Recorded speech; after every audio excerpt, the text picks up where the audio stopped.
Ako ang daan, ang katotohanan at ang buhay.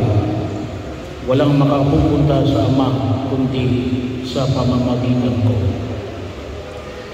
Ito yung ipinahayag ni Jesus sa bawat isa sa atin.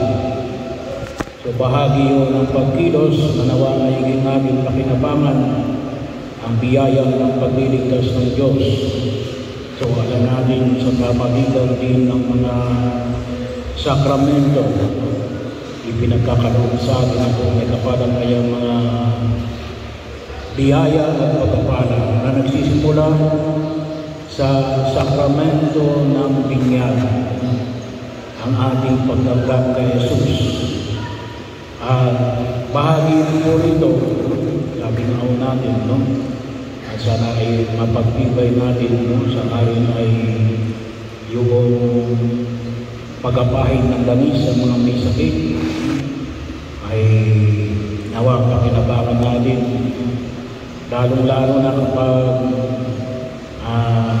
gawa na hindi na makapunta sa simbahan para makasimba.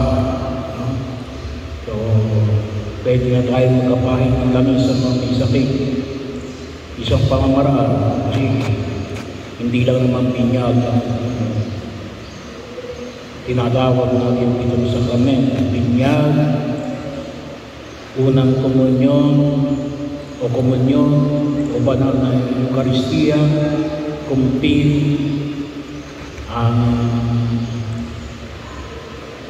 kumpisal, ang pagapahin ng langis sa mga may sakit, ang sakramento ng kasal, at ang pagpapari.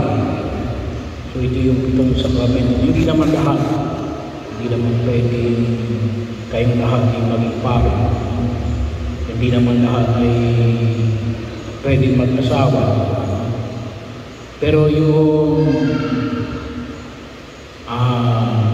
binyag, kumpil, yung banal na Eucharistia, ay kung tusin ako every Sunday, yung kumpisal tayo na kumpisal, tuwing Quaresma at Advento, at anytime, kung gusto ninyong mangumpisal, yung pagkapahin ng langis sa mga may sakit. So, bahagi yun, no? Kasi yung mga may kaisipan pa na kapag nagpatawag ng pari, mamamatay na, no? Mamamatay yung tao. Magpatawag naman kayo ng pari o hindi, no? Wala sa pagdating ng pari ang buhay ng tao. Yun ay nasa kamay ng Diyos. Yung mahalaga yan, nahihanda natin yung ating sarili na bahagi o at isa kong maliwanag na nahihanda natin yung ating sarili